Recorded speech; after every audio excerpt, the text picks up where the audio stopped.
жатқан музейге рахмет. Себебі тарихқа деген көзқарас неше түрлі өзгеріп жатыр. Bir tarihte nеше түрлі жолмен жазып, әртүрлі себеп салдар көрсетілгендер көп. Бірақ дегенмен де мына жұмысқа қатысқан соң әкемнің менің жаңыл облысы Жуалы ауданы Көктоғай ауылы. Осы соғысқа 41 шақырылып 45-те келген. Бірақ мұндағы бір әңгіме менің әкемнің соғысқан аудандары негізгі Кавказ қорғанысы деген болған. Кавказ қорғанысы туралы осы кітаптардан, газеттерден осы ешкімде білген емес, отырып материалдар көрінген емес. Себебі бірден жазып көрсеткен жоқ. Ал менің әкем сол қырғын соғыс ортасында болған. Оны мақтаныш көремін. Себебі бізде кейін ұрпақ көре ма, көрмей ма. Мысалға мен осы музейге тапсырған уақытта әкемнің ордендері, медальдарын, Кавказ қорғанысы деген жалғыз менің ғана әкемнен шыққан сияқты өзім сондай сезім болды. Себебі сол соғысқа қатысқан осы қазақстандықтардың ішінен 66 мың ғана әскер барған. Соның 600-дей ғана қазақ қолдан болған. Соның өзі мақтанышым болды. Мен мақтанамын да.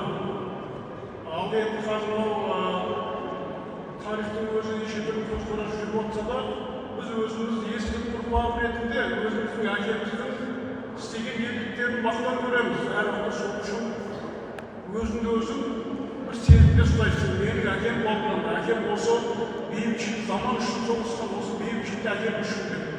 Әр уақытта Құдайға шүкір осы уақытқа дейінгі неше түрлі жағдай өтсе де әкем соғыс туралы, басқа туралы мынандай айтқан емес.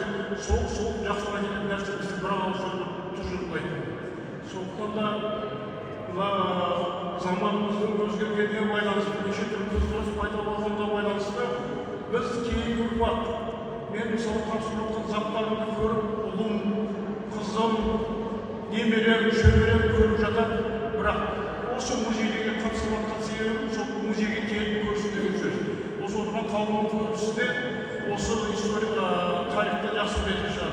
Сондықтан да осының бәрін жасап көрсетіп, кейінгі ұрпаққа деп неше жыл өтсе де көрсетеді деген ұжымға рахмет, музейге. Ал енді барлықтарыңызға мен өзіме өте үлкен мейрам, Ұлы Отан соғысының ардагерлеріне арналған 9 май мерекесі. Сондықтан бәріңізді құттықтаймын. Заманымыз тыныш, өркендей берсін. Біздің Қазақстанымыз жасай берсін. Кезінде 15 мемлекеттің өзіне барғандар қазір көбісіне ұмытылып барады. Интернационализм, жаңағы бір-бірімізге деген жақындығымызды көзімізді көрсете білмейтін болып барамыз. Соны ұмытпайық. Сондықтан да барлықтарыңыз